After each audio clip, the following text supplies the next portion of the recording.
Morning. Would you like a drink? Thought so. Not surprised after last night. Sit down. I wanted to talk to you anyway. We'll get breakfast in a minute. I think you might know what it's about. I had a dream last night when I was in the castle flying on the carpet. It was a nice dream, very relaxing. I was quite happy we were all there, you, Becky and I. We were having a nice time together. It was when we got to the canyon that the problem started. Now, I did tell you not to get too close to the edge, didn't I? You remember the safety briefing? When flying on the magic carpet, sit near the centre and keep your hands and arms inside. Under no circumstances should you interfere with another person. So, what did you do? Yes, you couldn't help but mess about with your sister, could you? I couldn't do anything about it because I was at the front, driving. It was very distracting for me. So of course you both ended up rolling around the length of the carpet, making it tip this way and that with no regard for anyone else. I'll have to check that it's not done anything to the suspension. And of course you both fell off the edge, didn't you?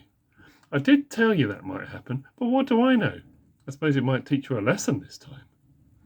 Because of your nonsense, though, I had to change routes, didn't I? Landing a carpet from a great height onto those lily pads was no mean feat. It's a good job those fairies and sprites lined them up for me like that. I shall have to thank them when I next see them in a dream. Then I couldn't find you, could I? I checked all your usual places, the Mermaid Cove, the Sea Cave, the Pirate Ship, and Candyfloss Mountain, but could I find you? No chance.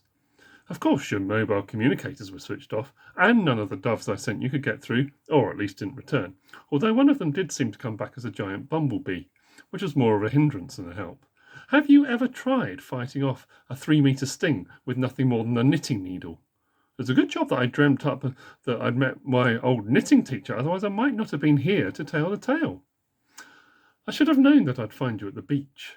I was going to look there first, but I think I got a bit distracted by the volcano. I half expected to see you riding on those lava flows again.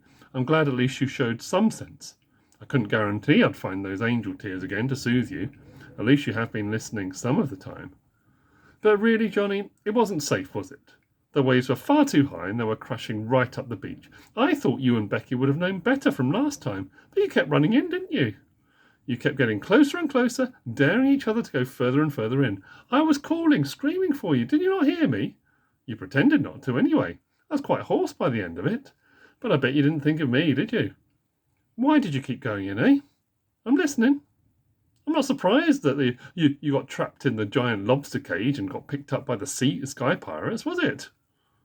When are you ever going to learn? And Becky was no better either.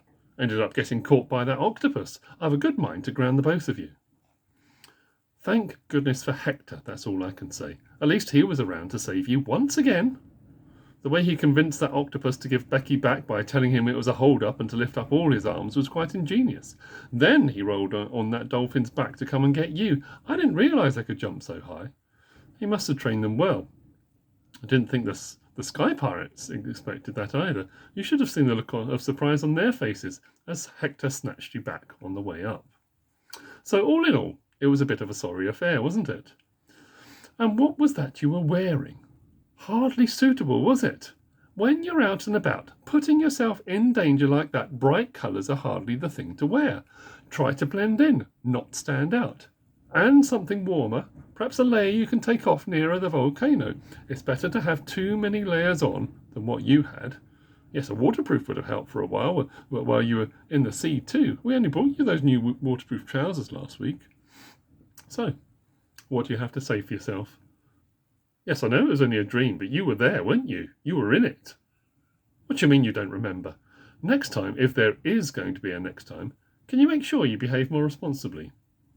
You can say it's not your fault, but you do have to take some responsibility for your actions. You're 9 years of old age now. You need to learn sometimes. You're not at least going to apologise. Not fair.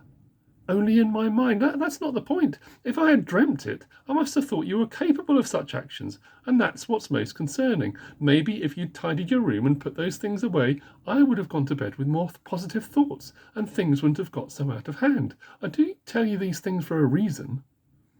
So you won't be going swimming today, and I don't think we'll be buying you that game until I feel you deserve it. You've got a bit of making up to do. Perhaps you'd think again. I'll see what happens tonight, and I'll speak with you again in the morning. Cocoa Pops?